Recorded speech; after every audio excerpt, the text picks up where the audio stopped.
Hey, welcome back to the final video in this series, 3 Days in New York. We're also going to be including Departure Day, so lace up your shoes. This is going to be a busy one.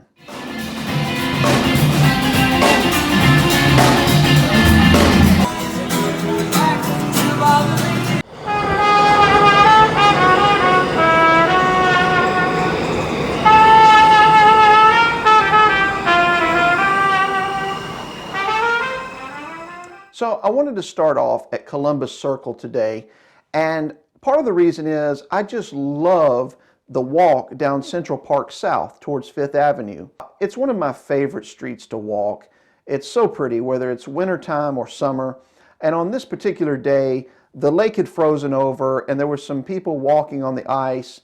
It certainly made for some interesting video and pictures, but I wouldn't recommend you do that if you're here during the winter time. But it's an amazing view just walking down this street. You have Billionaires Row, a street over, and then you have the park on the other side, and you're leading down to Fifth Avenue, which once you're there, you're going to see the Plaza Hotel. Now, the Plaza Hotel is probably most famously known in movies from Home Alone. The Plaza Hotel has a very nice food hall in the lower level, and then they also have some amazing shops and things to see. It's worth going in. The lobby is gorgeous. There's private rooms there for parties and weddings, rehearsal dinners, things like that. Very nice furnishings in this hotel. Once you're done at the Plaza Hotel, you can walk across the street to Tiffanys.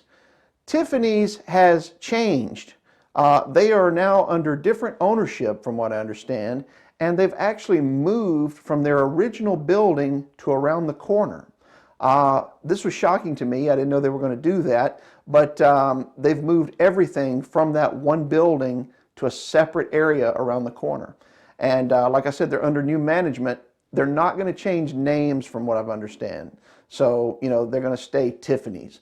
I didn't check to see if they still have breakfast at Tiffanys, which is a real restaurant. I think you have to make reservations there a month in advance. As you walk down Fifth Avenue past Tiffany's original store, you'll come up on Trump Tower. Now, they do have security here for obvious reasons. They're going to want to check your backpack, but it's worth going into and checking out. There's a Starbucks upstairs, very interesting building. If you used to watch The Apprentice, this is where they filmed that. There's also a restroom in Trump Tower. It's a little difficult to find, but just ask someone there and they'll help you.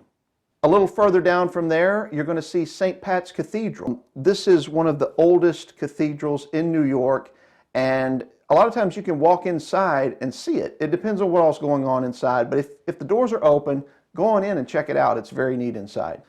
Just past St. Pat's Cathedral and on the other side of Fifth Avenue is 30 Rock. Rockefeller Center is another one of those places where at wintertime they have the tree there, they have the ice skating rink, and at other times it's still magical to go see. There's usually decorations here in the courtyard area, and this is also where they filmed Saturday Night Live. NBC Studios is here, Jimmy Fallon's show is here. Just outside of Rockefeller Center is FAO Schwarz, which is the famous toy store that shut down many years ago, but has recently reopened. This was in the movie Big, where Tom Hanks plays on the piano, he's stepping on it. It's a very fun store. They have a lot of unique toys in there that I've never seen before, and it's a great place for kids. Also close to Rockefeller Center is Radio City Music Hall.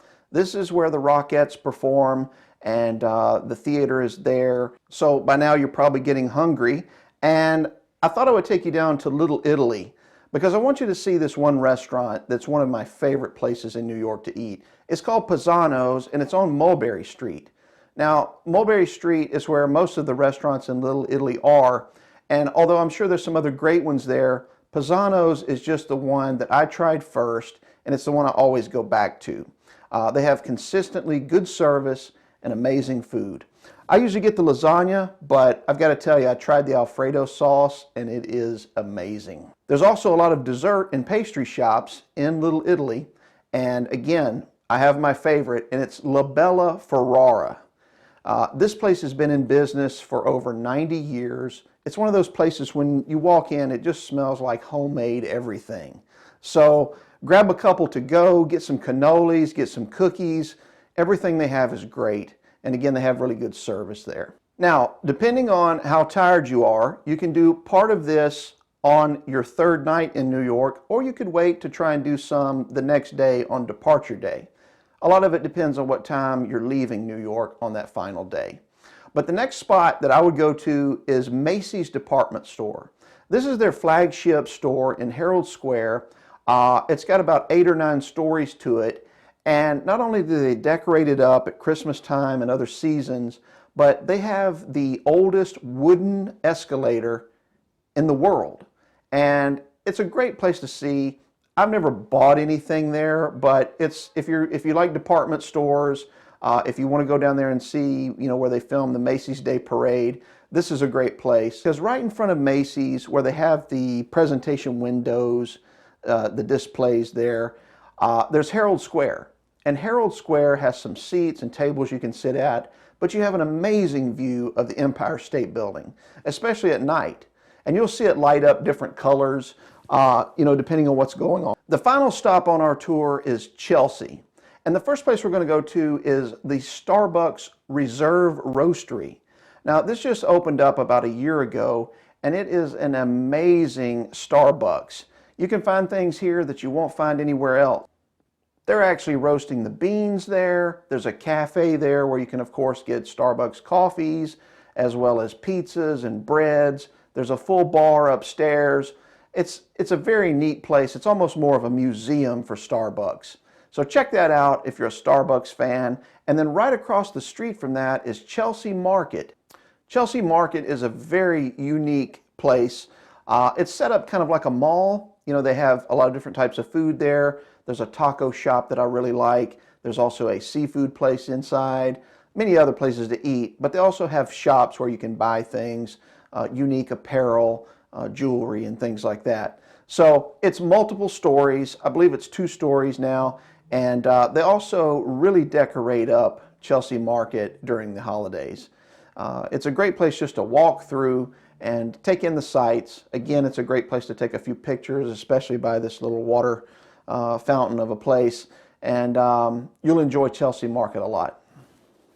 So go to Chelsea Market. You'll be glad you did. Chelsea in general has a little different feel than some of the rest of New York, as do many of the neighborhoods. Hey, by now you're probably pretty tired. I know I was the first couple of times I visited New York City. But as anybody who's ever been will tell you, it's just part of the experience. Hey, I hope you learned something new from watching this series. What did I miss? Was there anything that was on your list that wasn't on mine? Let me know in the comments and I'll try and cover that next time. Hey, if you want to see more content like this, hit the subscribe button, hit the bell, and you'll be notified each time I post new content. I hope to hear about your adventures in New York City soon. Thanks again for watching.